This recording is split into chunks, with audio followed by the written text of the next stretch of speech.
All right, we are now live. That's perfect timing. I'm really starting to get into the swing of this whole thing. So, audience, I want to welcome you today for a really special guest who I have a unique tie to through the military. So stay tuned to hear about that. This is CB Bowman live with Workplace Racial Equality Thursday. And today, our special guest is Brigadier General Bernie Banks. And it's actually Brigadier General Dr. Bernie Banks. And I just said to him, I left out the doctor part because I have a strong affiliation with the Brigadier General. If you look up over my shoulder, you'll see the hat from my dad, who was a lieutenant colonel in the Army and is laid to rest at Arlington National Cemetery. So I want to welcome you, Brigadier General, with all due respect. Well, thank you very much, CB. It's an honor to be here. Oh, great. So let's talk about you and what you're up to and bring the audience in.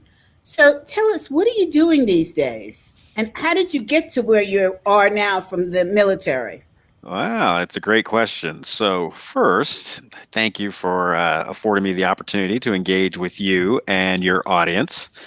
In terms of what I do today, so currently I am the Associate Dean for Leadership Development and Inclusion at Northwestern University's Kellogg School of Management.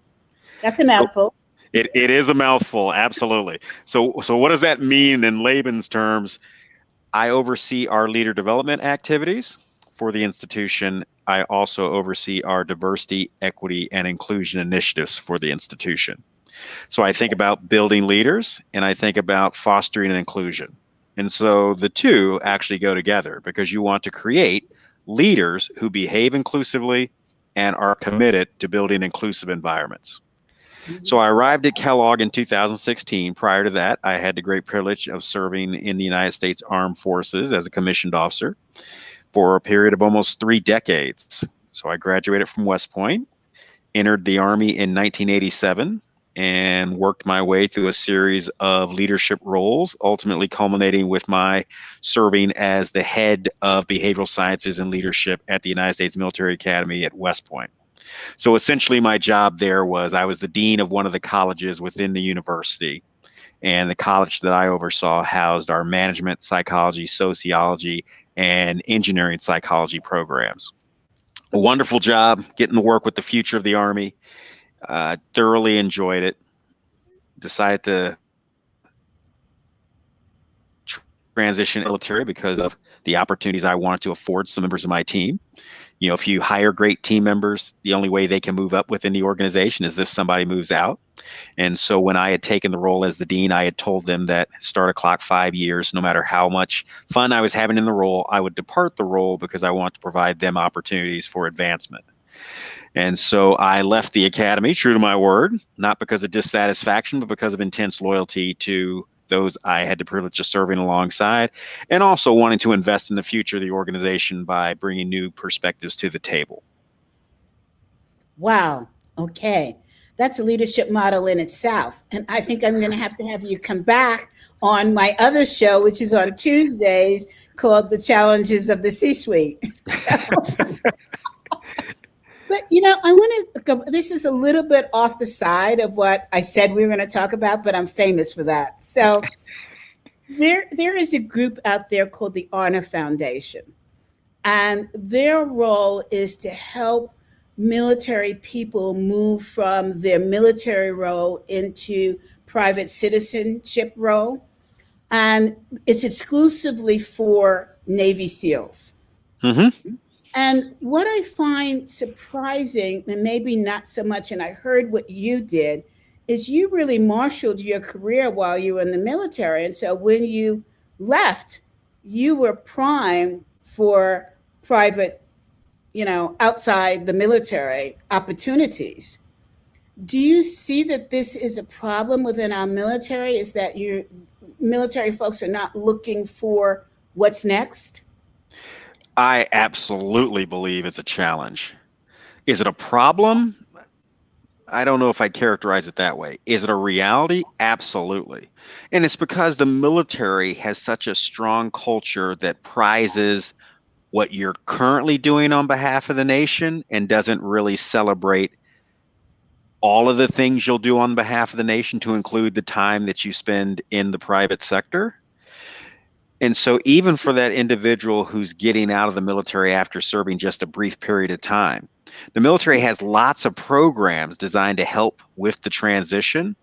But in terms of leaders within the organizations, putting an emphasis on, hey, you need to start thinking well in advance about what you might want to do in the future.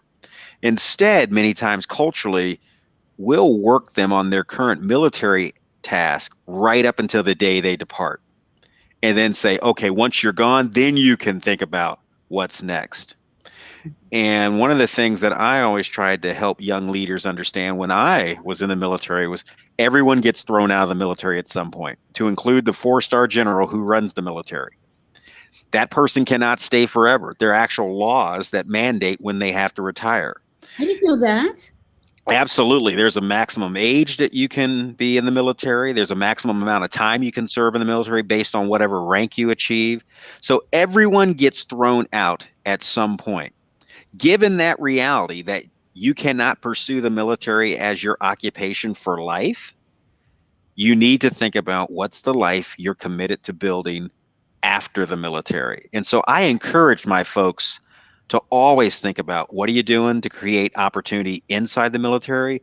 What are you doing to create opportunities post-military? And to try to run those things in parallel. It's possible to do one thing for multiple reasons. I can pursue a certain assignment in the military that's career enhancing, but that assignment also affords me the opportunity to build skills that are valued external to the military. And so you have some organizational leaders that are really good at helping their people to understand how to maximize both short and long term opportunities. And you have many others that don't even want to bring it up. They view it as a sign of disloyalty, that, if somebody's thinking about life after the military, they automatically assume, well, that means you're not committed to the current organization. And, the military is a volunteer organization. And so whether somebody chooses to be there for a day or for 30 years, we should celebrate the fact that they volunteered to be a part of the organization, and to help them think intently about how can we honor that volunteer service by helping them to prepare for what comes after that volunteer service. So culturally, we just don't do a good job of it, even though we have lots of programs designed to help people make that transition out of the service. It's usually after they're out of the service. Yeah, and so some of the programs provide opportunities while you're in the service to do like a 3-month internship or something like that. Some folks take advantage of those programs. Many do not. A lot of the programs, it's easier for an officer to transition out of the military than it generally is a non-commissioned officer or an enlisted soldier, for a variety of reasons. The nature of the managerial roles they held, the fact that the officers all have college degrees, that many times they've had responsibility for large teams. So for the commissioned officers, that challenge is a little easier than it is for your non-commissioned and your enlisted soldiers. Mm-hmm. However, we have programs targeted at all three. We have programs for people who are departing the commissioned officer ranks, the non-commissioned officer ranks, the enlisted ranks, and we bring a variety of services to bear on behalf of each of those groups as they think about what they're going to do post-military. So if you're an enlisted soldier who is a mechanic, we have programs that'll try to help you obtain your mechanic certification prior to leaving the military, so it makes the transition a little easier. But once again, depending upon the organization you're in, you might have some folks that make it a point to say, hey, you need to do this, and they give them the time to do it. And you have others that are like, well, you can do that on your free time. We don't have time to waste on what you're going to do outside the military. It's just about what you're doing right now. So it really does come down to the quality of leadership in the organization, more so than does the organization have the resources to help somebody with that process. One of the biggest challenges you have coming out of special operations, the SEALs, for example, is that you're part of such a tight-knit, high-performing elite group that finding a similar environment in the private sector is not easy. Yes. When you're used to jumping out of planes and you will put your life in the hands of another and you've trained to such a high standard, it can be very difficult to then go, oh, well, I'm moving into this analyst role at an investment bank. And yeah, it's a fast pace, but the way we think about team, the amount of responsibility I'm accorded, the level of ambiguity that I previously was supposed to navigate relative to what I have to deal with now, just very, very different. And so they come out of this community where everyone was handpicked, had to meet a very high standard, was accorded a lot of responsibility. And now they find themselves where they don't have any direct reports. The nature of the work is not nearly as collaborative. It can just be a very difficult transition. But once they get there and they figure out what the new culture looks like and they start to develop their own roadmap, once they make it through that period of turbulence, they usually just take off and do extraordinarily well. Yeah, I see. You put up so many good points. Number one is that thinking of ownership in terms of your contribution being myopic, it really reminds me of the sports industry, right? You're out, you have a certain period of time to shine, and then you're out. Yeah, absolutely. Focus on that period, and it's little time to look elsewhere. It also reminds me, sadly, of when you talk about depending upon the leader, whether or not you'll get the opportunities to look for your future and to be able to take advantage of the training that'll prepare you for the future. I hate to say it, but it really does remind me of racism in the workplace or social injustice in the workplace. Because what we're struggling with when you think about equality, whether you call it equality or equity, and I have a very unique perspective on the difference between the two, it's really all about who your mentors are, who your leader was, who your manager was, and the opportunities that were afforded to you of developing special relationships and gaining extra skill sets to prepare you for the future. And that's what we don't see enough of. And that's why we have this, I like to call it workplace social injustice.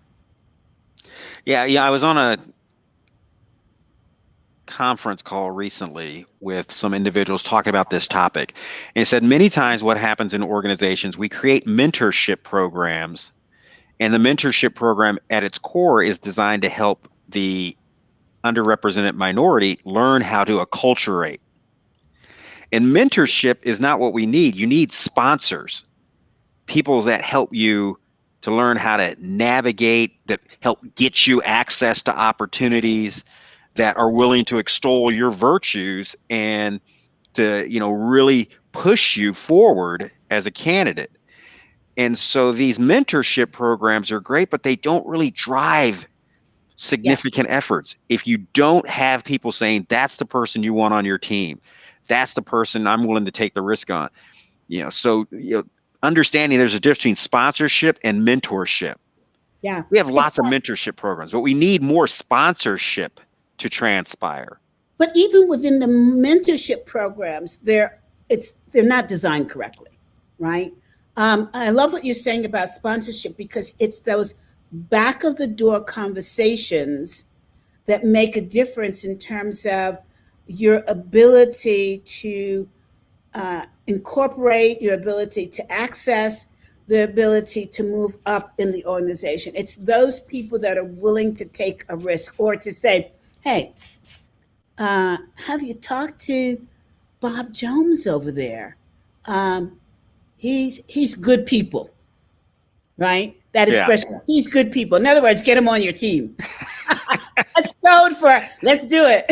Yeah, no, absolutely. Absolutely. You have to have those sponsors. So, one of the interesting things about the Army. So the Army has a promotion system that operates at the corporate level, and you get looked at for promotion within certain windows.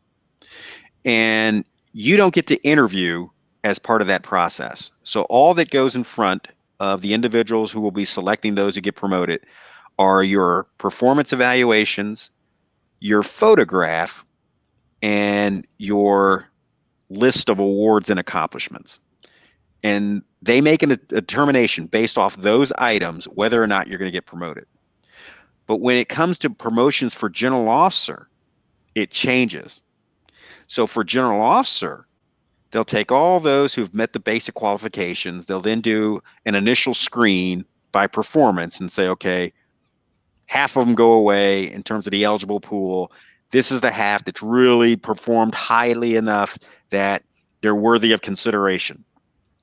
And then for the individuals part of the process, for any one of the candidates who's in that final pool, they can bat around, well, what do you think about this person? But they can only talk about somebody if they have first person experience with them.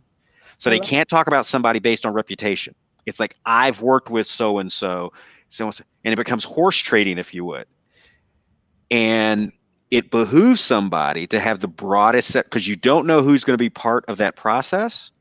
And so you want to have the broadest set of relationships so that more people can talk about you from a first person perspective.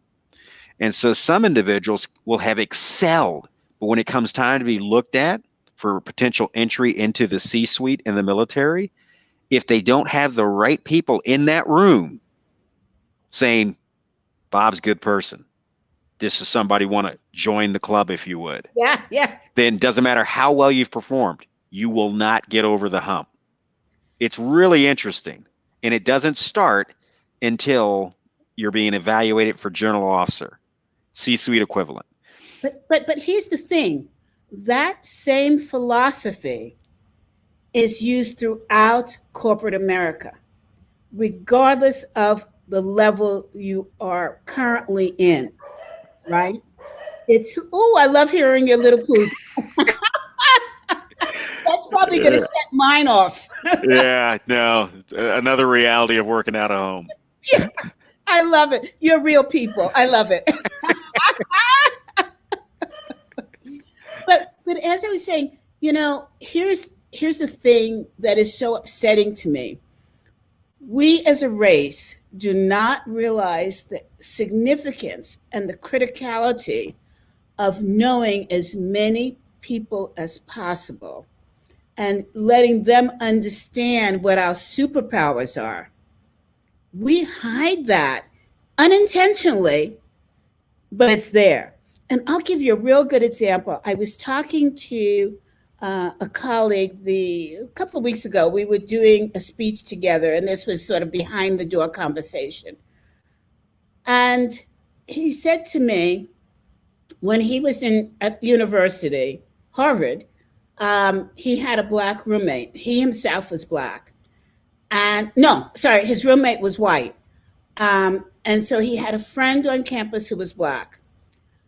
And he noticed that every once in a while, like once a week at a certain time, his white roommate would disappear. And they had a really close relationship. And finally, he said to him, hey, Guy, where are you disappearing to? And the roommate said, oh, a group of us get together and just shoot the breeze. What do you mean shoot the breeze? We talk about what's going on at school and, what we're going to do later and, just get to know each other. So the Black guy says, wow, that's fabulous. I didn't know that was going on. So he goes and he talks to his Black colleague and he said, this is what's going on and we're not included in that club. And so his friend's response was, listen, I need to focus on my studies. I don't need to be with a group of white guys just shooting the breeze. That was a critical juncture, because what he didn't understand was that these same people could be part of his cohort for after he graduates, and could, even if they're not in the same field, not the same company, could support him in moving up in an organization. Because the chatter is not only within the organization, it's outside too. Who do you know outside? And we don't do that. We don't join associations. Now, you can argue that there's good reason because of the financial cost for joining associations, when we just have enough money to survive because we're not being paid on the same pay scale. But the issue is then you don't meet the right people that can help you move up to make the money that your colleagues are. It's such a vicious cycle. Absolutely. Absolutely. And it doesn't have to be transactional in nature. You know, a lot of folks feel as if, well, I shouldn't have to do that. You know, like the fact that you shouldn't have to doesn't mean that you don't need to. Those relationships matter. And the earlier you build them, the more benefit you can derive from them over time. And so it's like when people say, you know, networking, you know, got to network. And I actually hate the term network. I do too. Yeah, I'm a big believer in no, you should always seek to build positive, enduring relationships that are not about simple give and take. It's about building something that's organic in nature, that survives the test of time, and that when somebody is afforded the opportunity to serve as an advocate on your behalf, they don't feel as if they owe you something because you did something for them. They feel as if they have an obligation to champion you because of the value you've added to their life. Yeah, and so huge, you know, every time I say networking event, I'm like, I hate the word networking. You know, that's something for computers. When it comes to people, it's about relationships. And we should strive to build positive, enduring relationships always. And I most certainly agree with you in that some people view that as distasteful somehow. Why should I go and have to spend time, you know, with these guys just talking about X, Y, or Z? And like, you have to build a foundation. And it's a skill you have to develop. Yes. Oh, yes. Absolutely. I'm so on that because, you know, not to talk about me all the time, but I had a situation recently where I was put into a networking group of 5 white men. And the idea was to present, what are you currently working on and how can we help? And I went in, you know, and I'm presenting my program, and it got trounced by a couple of the men. And I was so upset. My husband took my side, God bless him, right? What are those men doing to you? And he's an Italian guy. And I'm like, okay, stop whining.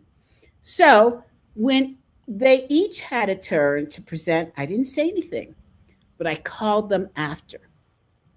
And I had a one-on-one, heart-to-heart discussion with them. And all of a sudden, the buzz around the group was, CB has some superpowers. We need to let her in, right? And so it was a very interesting exercise for me because I had to come out of my anger, out of my upset, and say, okay, do I help these guys? Because I could see they're going down a road that I would not take. And so should I give them a choice of roads, or should I just stay in my anger zone? And I decided to give the choice. And I developed some incredible relationships because I reached out through my anger to help them first. And we just have to figure out how to do that. And it's not easy. Oh, goodness. It was tough. I did not want to say, I wanted to say happy birthday. And you know what I mean by that. So how do we, we're getting in some interesting questions. Chris Simmons, my colleague, said, my son is 2018 West Point grad. Bernie is so impressive. The kind of person I would want mentoring my son. Well, Chris, you owe me a call, so we can chat. And Peter says, excellent. Networking is all about providing value. And Isabel says, sponsors or advocates who mentor, coach, and develop potential. I'm not sure what your question is there, Isabel, so write us in again. You know, I want to talk to you also about mentor programs that are set up incorrectly. My colleague, who's going to be on, I think, next week, Dr. Julianne Haynes, wrote a book called Leading on Purpose. And in this, move slowly. In this, she talks about the differences that white men in corporate America have in supporting, no, I said that wrong. She talks about how Black women in corporate America have white mentors, and those white mentors mentor them as though they're mentoring a white woman. And while that sounds like it's diversity at its best, it's not really. That's the acculturation piece I told you about. Yes. It's you know, we get mentors, and then it's like, we're going to help you to understand how to play the game the way I play it, as opposed to saying, how do we take your unique superpowers, insight, gifts, etc., and learn how to apply those in a way that, once again, adds value, but allows you to remain authentic to who you are. Yes, exactly. And a lot of the programs are set up on, if you want to be promoted, you'll be a mentor. Well, that's not the right incentive. Money alone doesn't cut it and doesn't foster true relationships, right? The other thing that we tend to do, and I think, I don't know that this is a Black issue, but looking at people who we might not celebrate to see what diamonds are there. Yes. I will give you an example. When I was at my first consumer products company, there was a woman there who was feared by most and disliked by the rest. I said to myself, what the heck is going on? And she was pretty senior. And I was like, obviously she knows something that the other women don't know. And so I went to her one day and I said to her, what's your secret to success? And I was trembling, right?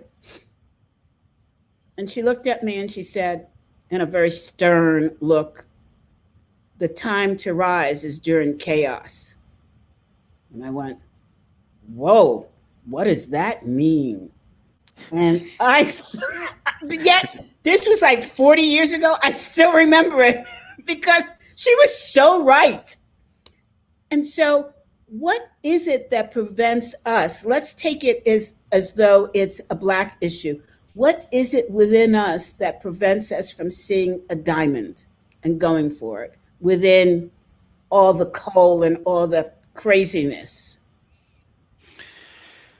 Well, that's a difficult one to address in a concise way, because I think it differs for every person. So it kind of goes to this notion, why do we select flawed leaders? Many times it's because we engage in cloning, and we think some surface level attributes are what's highly correlated with leadership effectiveness. And so we look for people who remind us of ourselves.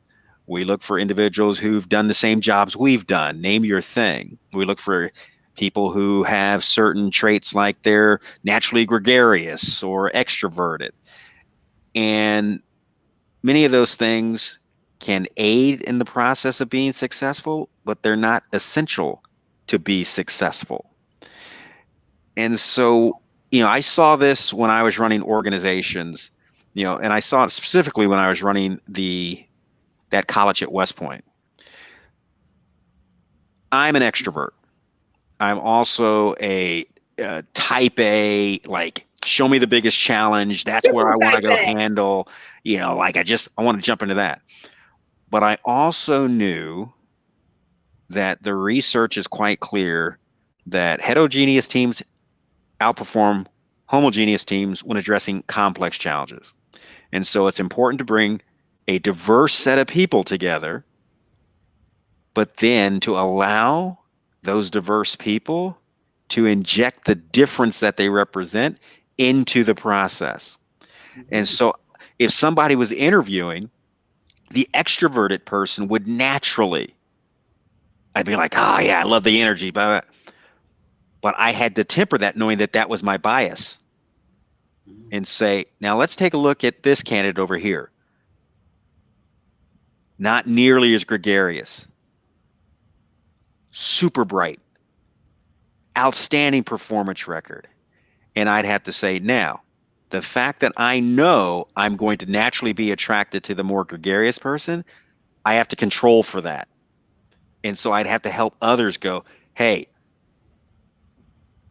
account for my blind spot. What am I not seeing here about this person? What should we be taking into account? And by bringing others into the process and also being very cognizant of the biases I had, we were able to select a far more diverse faculty, and then to celebrate the difference that those faculty members possess. And so I had one individual, Zach, West Point graduate, MBA from the University of Chicago, very, very low-key individual, but wicked smart. But he was not the individual that you're going to see like, rah, rah, and, just very cerebral. Introverted. And so I'd sit there, and I knew that to get Zach's best, it was don't wait for Zach to inject. It was invite Zach to share his perspective. And it's just things like that, knowing that that difference exists, knowing your own bias, and then seeking to bias is okay. We all have it. It's just, how do you confront the bias you have? And so, finding those diamonds in the rough many times starts with knowing your own bias that makes them look rough to you. Okay, so let's get down to the gritty here. How do you get to know your own bias? That's a great question. So one, it requires a lot of self-reflection, but also it requires a lot of feedback from others to help you understand the impact you have on them or how they see you walk through the world. Because prime example, many times we're convinced that we always have to think about the why. There's research from a woman named Tasha Eurich. She's trained as a psychologist, and she wrote the book Insight. And in the book, what she highlights is that one of the biggest misconceptions we have is that the question we should always ask is why, but that what the research finds is that when you ask the why, you can create a compelling narrative that's actually false to address your cognitive dissonance. That to get at your why, you have to ask what questions. What questions ultimately reveal the why? And so, why don't I like this candidate? Well, clearly it's because they don't. The other thing should be, what is it that I'm seeing about the candidate that I like? What is it I'm experiencing about the candidate that's giving me pause? What is it that's giving me pause? The what questions ultimately get to the why. And so you have to do the self-inventory, but you have to do what questions to understand yourself better. But you have to invite others' perspectives as well. So if you sit there and say, "Oh, I don't have any issues with women on my team," well, do you invite the perspective of others to say, in the interactions you see me have with my female team members, what do you observe? And what's my impact? When you start to do a true multi-rater assessment on self, because of you doing your own rating and bringing in the perspective of others, then you're going to get a far greater understanding of how you're behaving. And that's the key. To do a deep dive on self, you can't just do it yourself. You Okay, have to invite others into that but process. let me ask you the harder question. As Black Americans, we are used to um, we're used to having feedback that might that we would consider detrimental, negative critiquing. How do we separate out excellent feedback from negative critiquing? Yeah, no, it's a great question because that's not just a Black American thing. So whenever we receive feedback, you have to say, okay, is there a story written between the actual words that are on the Yes, paper, for example? And yes, many times there is, and you can start to disentangle. Oh, that's code for this, yes, or the thing they're not saying, they're actually saying something very loudly. Um, yes. How do so, we separate that out? and so what we see in organizations to do that well is you have to have individuals who understand the language of the organization and the language being employed by the managers around you. So that they say, "Oh, you don't have any issues." Like somebody gets that feedback. "Oh, you're doing fine." And so you tell that to somebody goes, "Hey, I asked for some feedback. They said I was doing fine." And they go, "Oh, well, he said you're doing fine." Well, that's really their way of saying they view you as average. You go, "Well, what kind of feedback do they provide to somebody who's crushing it?" Oh, they'll say the following things. Like the Army had this. The Army has language that's very coded. So when you're writing a performance evaluation, if you say individual successfully accomplished all their assigned tasks, what you're saying is they suck. That if you want to show that somebody was great, you showed unlimited potential, phenomenal, superstar. You use this very powerful language. But if you simply said, yeah, they're doing everything they're supposed to, on a person who doesn't know the coded language goes, well, it says I'm doing everything I'm supposed to. But the coded language, when you decipher it, is, oh, you're doing terrible.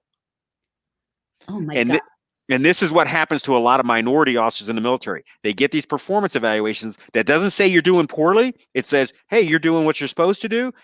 And then they get enough of those that when it comes time for promotion, they're like, I didn't get promoted. Why? Oh, well, because you didn't understand the coded language. Oh my God. I wish I had met you when I was in corporate America just starting my career, because the exact same thing happens in corporate America, and it happened to me. Oh, yeah, you did that successfully. Oh, good. I did it successfully. Pat on the back. But did I excel at doing it? Yeah. So, it was one of the things that I spent a lot of time with all my officers, but especially with my minority officers to say, you have to learn the coded language of the Army on your performance evaluations. Like if you want to get a good evaluation, there's 4 things that should always be present. And when it's not, don't think, oh, they just forgot. It was a choice. So on a good evaluation, you always had to say, what's their promotion potential? What's their potential for being selected for higher schooling? What's their potential for selection for command? And where do they rank relative to their peers? 4 things: performance, potential, schooling, command. And so I see young officers that go, hey, I just got my report card. I'm like, have you signed this already? They're like, yes. And I'm like, ah. And they're like, well, why are you groaning? It doesn't look bad to me. I'm like, I want you to read it and tell me how you think you did. Individual performs successfully, blah, blah, blah, possess potential to be promoted to captain, blah, blah, blah. I go, so you look at it and go, I want you to give me 0 to 100 what you think you did on this report card. I'd give myself a 90. And then I'd read it and go, let me decipher this for you. Boom, boom, boom, boom, boom. You just got a report card that says you're a 65. And they're like, what? And I'm like, yeah, because they didn't say this. They didn't say this. They didn't say this. This word here is a word we use when talking about somebody who's an average to below average performer. This omission here is something that's going to catch up to you probably 4 years down the road when it comes time to be looked at for promotion. And so I read it and I go, yeah, you just got dealt a setback and you don't even know it. But And okay, wait, who do people go to decipher the code? It Yeah, sounds like the Da Vinci Code. it's a great question. And so that's why building the broad set of relationships matters. Because if you're not getting the right things you need inside the organization, you have to be able to find somebody external that you can go to and say, help me to make sense of this. And, some people excel at that, and others never pick up on it till it's too late. And so you always have to find cultural ambassadors. I love that term. I'm writing it down.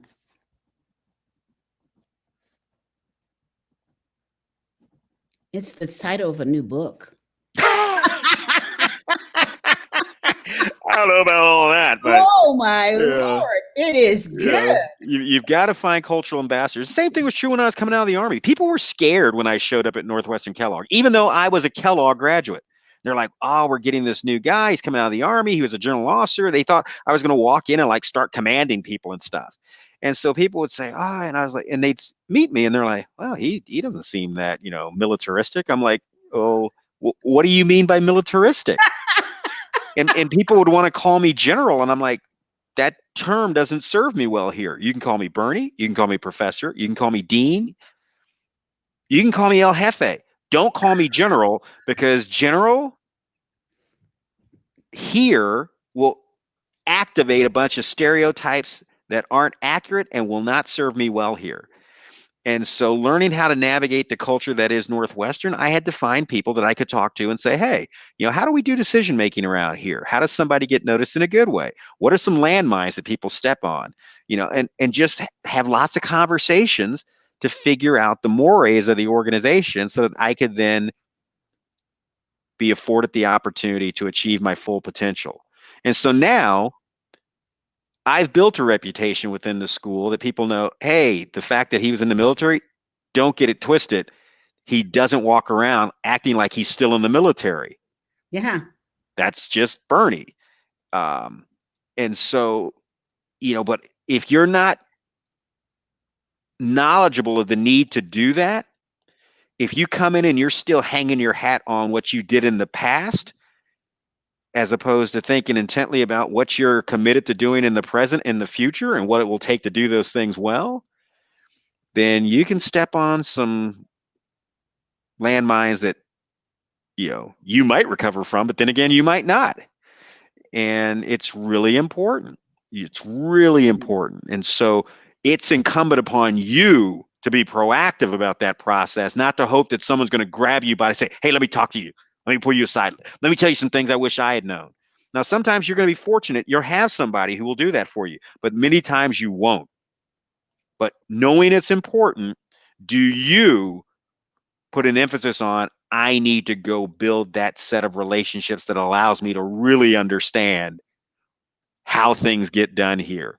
What's it take to advance here? Who do I need on my side if I want to advance here? What are the things that there's no coming back from? And I'll give you an example of this. In the United States Army, I want you to know I'm riveted. This is like a Robert Ludlum novel. Like, oh, so in the United States Army, you can wear a mustache. By regulation, you can wear a mustache. It has to, not extend beyond the sides of your corners of your lips. It can't go over your top of your lip, but you can wear a mustache. And many enlisted and non-commissioned officers do. But commissioned officers do not. It's highly frowned upon for a commissioned officer to have a mustache. But yet, if you're coming from the African American community and you're a male, a mustache or facial hair is viewed as a sign of having made the transition from boyhood to manhood. As my uncle once said, don't trust a white guy with one and don't trust a black one without. Like it's part of the culture. And so I saw a lot of young minority officers would come in.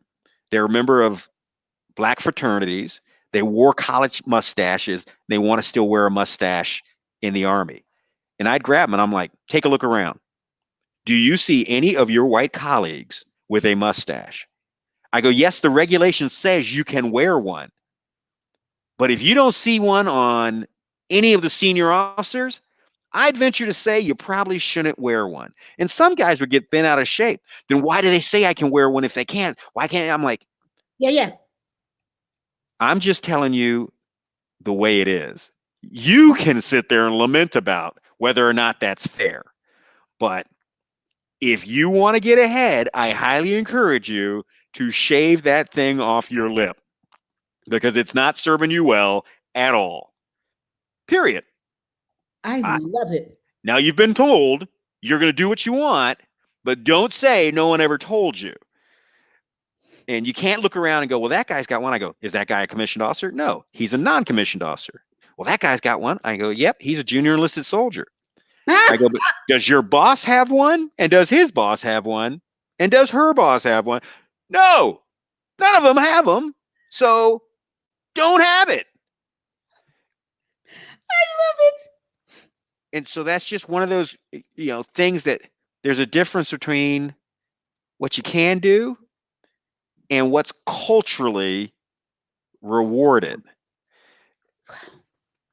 So powerful. I mean, this recording has to go to every college and every high school. I love what you're saying. Hey, we've got, about 15 minutes left, and there's something I really want you to talk about, which I was blown away during our prep discussion, which actually wasn't even a prep discussion. It was just us getting to know each other. I asked you, how do you prepare your children, because you've got boys or young men, for the world of racism, for being pulled over by the police? You had such powerful insight to how you raised them. Please share with the audience. I honestly can't even remember what I said. Oh gosh. Okay. I'm sure it changes all the time. But there are basically some constructs I most certainly try to employ. One, it's that they have to understand that there's a right way and there's a dangerous way to behave when they find themselves in those situations. Right way, hands on wheel, demonstrate respect, no fast movements, yes sir, yes ma'am. Don't let emotion cloud your judgment. Because in that moment, if you want to come combative, this shouldn't be happening to me, you can start to do things that actually can end up causing you harm because you find yourselves trying to argue about whether this is just or not.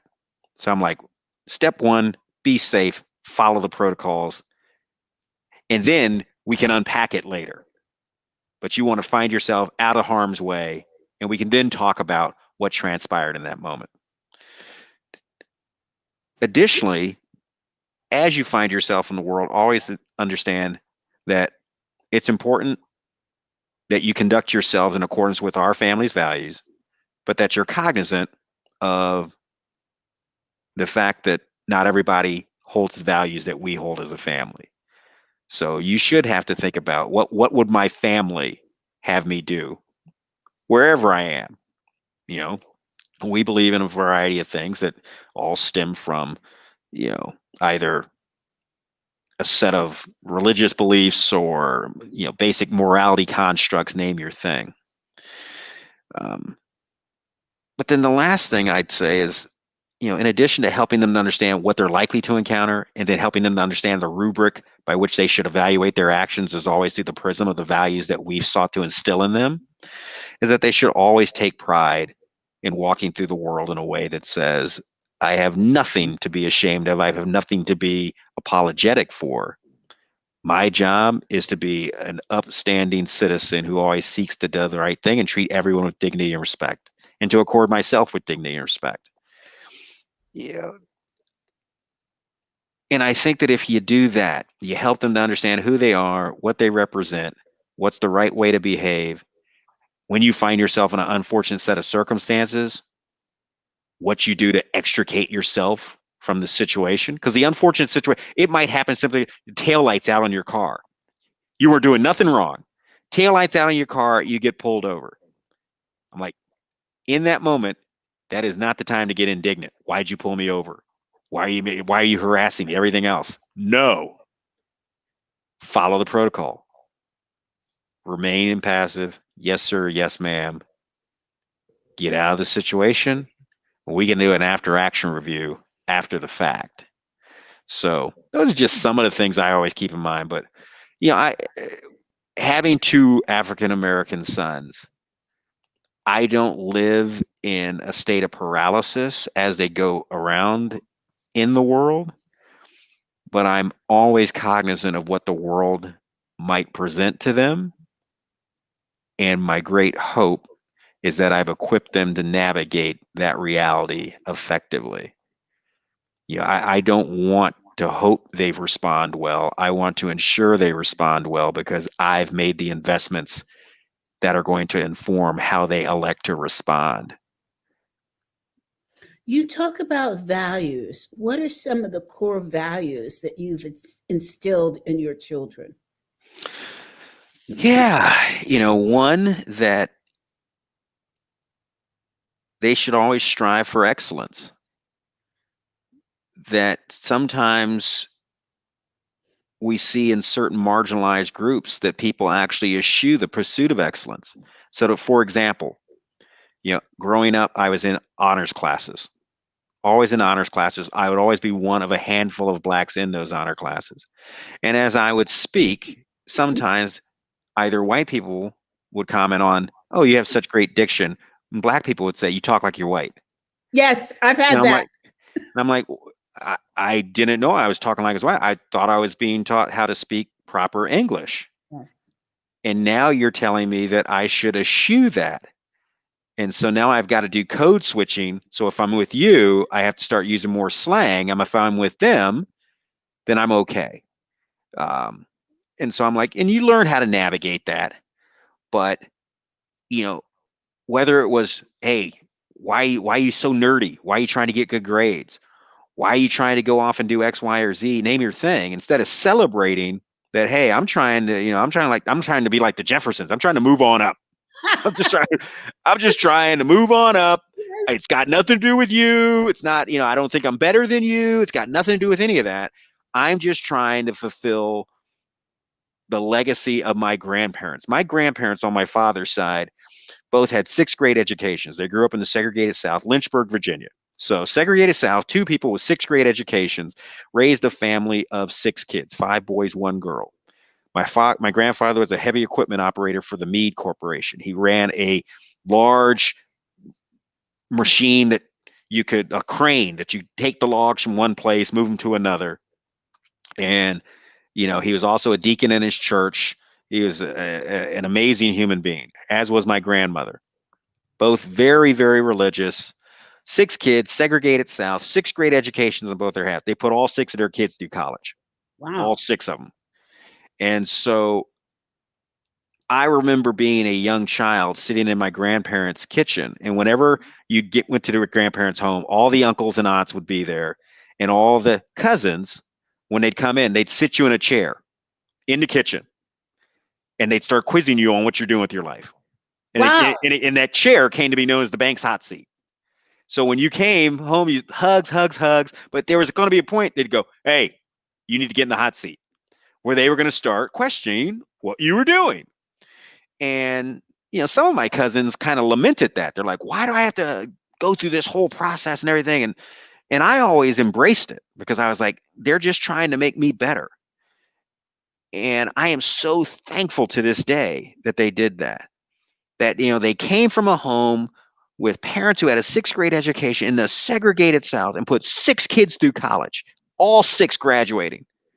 One became a federal judge. One became a colonel in the Army. One became an executive in technology. One became the head of social services for the city of Philadelphia. My uncles, one's a very successful orthodontist. And, so they instilled in me an understanding that you should pursue excellence. That was one value. Another is that family matters. There's the family you're born with, and then there are also the family that you elect to become part of or to invite into your family. So I have a number of West Point classmates that their children call me Uncle Bernie. They're my nephews and nieces. Now, I wasn't an uncle by birth, but I'm an uncle by affiliation over time. So I'm a big believer in you make investments in your family and your friends because that's the measure of one's life. Another value we extol the virtue of is integrity. That, your integrity should be unquestioned.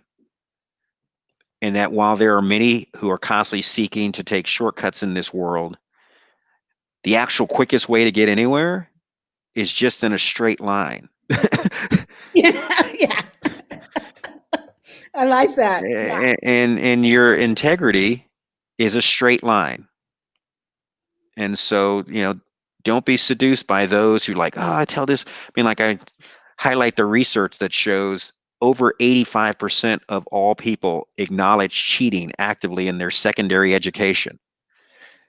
The overwhelming majority of young people cheat and are encouraged to cheat. And we've seen that dynamic play out on the national political stage in the last couple of years to the point where people no longer actually call someone out for lying. Yeah. We just say, it's just par for the course. It's just the way it is. Don't take it so serious. I'm like, okay, so let me understand that. So let's say it's your employee and the employee is routinely saying things that aren't true or stealing from you. Will you just then say, oh, it's just, that's to be expected. There's just a certain amount of graft I need to write off, whatever. I'm like, no, I will never accept that. The truth has a place in this world, and it should be paramount to everything we do. There is no such thing as alternative facts, even though someone came up with the phrase, And so I want my kids to be honest. I want them to have integrity. I also want them to understand they have an obligation to help improve the lives of those around them. It's not just a take, me kind of deal. You should look around and say, am I adding value that extends beyond the confines of my own body? Yes. So those are just a few. I'm also very, wedded to, the values that were instilled in me over 30 years in the Army: loyalty, duty, respect, selfless service, honor, integrity, personal courage. Mm-hmm. There's a lot of what I've sought to instill in them that's reflective of what was instilled in me, not just by my family, but also by the organization that I was part of for such a long time. And so, many times when my kids go, they almost feel like they've heard a recorder, if you would. Like I could say, play recording 36. Dad's going to say the following. And I'm like, yeah, great leaders are consistent. You don't have to guess what they're going to say because they've told you what they believe, and their say-do ratio is 1-to-1. If they say it, they do it. So yeah, when you say what I'm going to say, that's exactly what I want you to know, because you shouldn't have to guess about what I'm going to say. What values I possess. The values that I want you to ascribe to. Great leaders are consistent. They're consistent. And I want my kids to be consistent. There shouldn't be a lot of variability in them, born out of not knowing what right looks like. Some people don't have the privilege of that. I'm like, you don't get to opt out by going, no one ever told me, or I never got it. I'm like, yeah, you don't have that luxury. I wish we had more time because I'd like to talk to you about your statement about great leaders being consistent versus agile. So there's a difference, and they're complementary. Consistent means the values they possess. Agile means that they can apply those values in changing context and stay relevant. You have to be both consistent and agile. That's not the same as static, which acts in contravention of being agile. Values are the filter for legitimacy for any action you take. So if I'm pivoting my business, that's agility. But as I do the pivot, If when I try to filter it through my values, I find that it doesn't pass that litmus test, then I didn't do the right thing. I have to always have the ability to pivot my actions, but they still have to pass that test for legitimacy. And being agile is absolutely essential in a world that's characterized by change, and that pace of change is increasing. But you can never use the pace of change as an excuse for why you chose to ignore your core beliefs. Companies that do that and say, oh, we didn't have time to, I'm like, hey, listen, that's a no-go. You can't say, well, we decided to take this shortcut in terms of how we reported things because we were compressed for time. No, that's not okay. So we should be agile, but we should always act in accordance with our stated beliefs. So, Bernie, can I quote you tomorrow? I am giving a presentation to UC Berkeley executive coaches alumni about marketing their practice. And your whole statement about values and filtering your organization through your values equaling incredible success. I want permission to use that tomorrow. Yeah, absolutely. Yeah, sure. I don't know that you realize how powerful your words are. This has been one of the best interviews I've ever done. I literally have been riveted to my seat, like reading the last pages of a Robert Ludlum book, and the whole book has been terrific, but you want to get to the ending to see what happened. Will you please come back on? Oh, absolutely. Anything for you. Oh, thank you. I'm so fortunate to know you. And we were introduced by our good friend, Marshall Goldsmith. So thank you, Marshall. Yes, thank you very much, Marshall. So, and I'm going to rope you into my new organization, Workplace Racial Equality. I just need to figure out a blockbuster way to bring you in. So, you've committed already. Yeah, always delighted to help. Oh, thank you. So, audience, I hate to say goodbye today, but I want to wish you continued success and thank Dr. Brigadier General Bernie Banks for being on today and talking to us about such important things in a way that we can absorb it into our system and maybe even call it our ideas, right? So we'll see you next Thursday. Thank you so much for tuning in. This is CB Bowman Live.